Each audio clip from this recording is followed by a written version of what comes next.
قرطبی نے کہا حضرت عبداللہ ابن عباس رضی اللہ تعالیٰ عنہ نے، حضرت عبد الرحمن بن ثابت رضی اللہ تعالیٰ عنہ نے، امام ابن کثیر نے اور امام سیوطی نے، امام شوکانی نے، امام طبری نے یہ روایتیں بیان کی، اور حضرت قتادہ نے روایت کیا، تمام صحابہ تابعین نے کہتے ہیں مکہ کو ام القرا اس لیے کہا گیا کہ ساری زمین پر پانی تھا، کوئی خشکی نہ تھی۔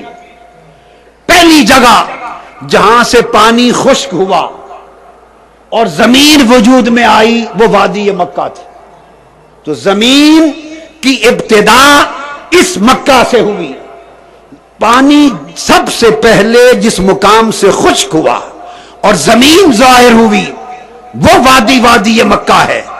ام القرا لانہا اول الارض، مکہ کو ام القرا کہا گیا چونکہ یہ زمین کا سب سے پہلا ابتدائی حصہ ہے جہاں سے آبادی، خشکی اور زمین کی ابتدا ہوئی۔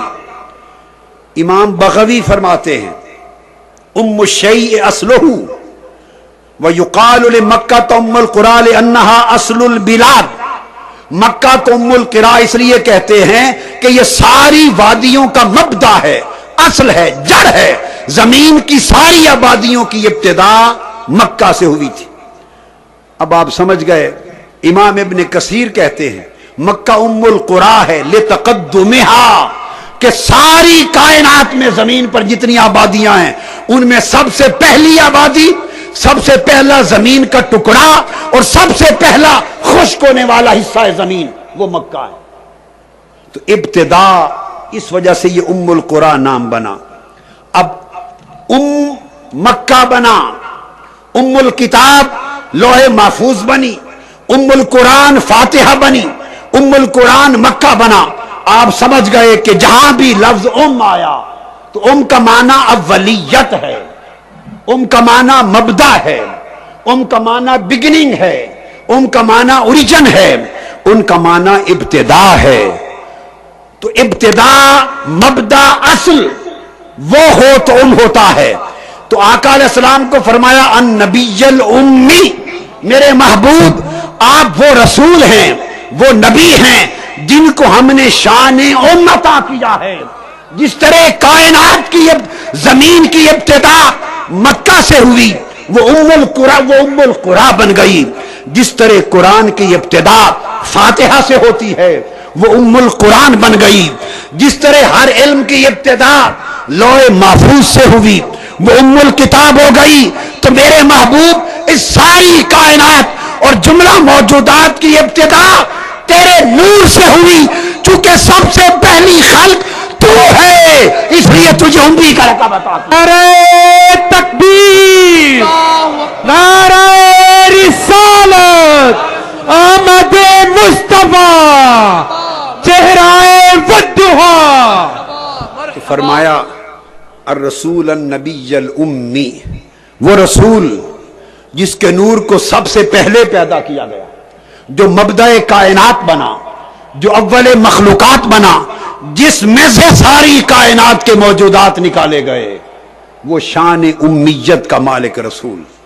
تو آقا علیہ السلام کے لیے اللہ پاک نے فرمایا قل ان صلاتی و نسکی و محیای و مماتی للہ رب العالمین وبذالک امرت وانا اول المسلمین۔ میرے محبوب فرما دے ساری کائنات میں سب سے پہلے اسلام لانے والا میں ہوں، سب سے پہلے اسلام قبول کرنے والا، سب سے پہلے اللہ کے حضور جھکنے والا میں ہوں، سب سے پہلے کائنات میں اللہ کی فرما برداری کرنے والا میں ہوں۔ لوگوں اگر حضور کی ابتدا آج سے 1400 برس اس ولادت سے لے لی جائے تو پھر تو انبیاء بھی حضور سے پہلے تھے، ملائکہ بھی پہلے تھے، جن بھی پہلے تھے، عرش و کرسی بھی پہلے تھے، پھر حضور اول المسلمین کیسے بنے؟ سب سے پہلے جھکنے والے کیسے بنے؟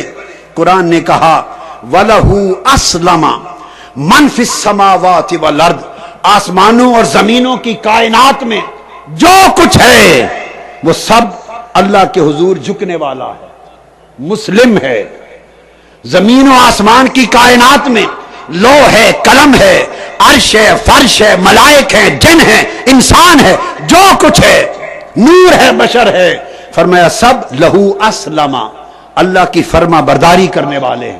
تو کائنات کی ہر شے فرش سے عرش تک اللہ کی فرما برداری کرنے والی مسلم ہے۔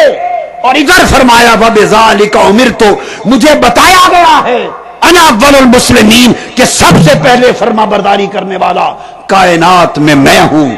تو پتا چلا کہ عرش و فرش نے اللہ کی فرما برداری بعد میں کی، سب سے پہلے جس کی جبین حسن الوہیت کے سامنے جھکی وہ جبین مصطفیٰ تھی۔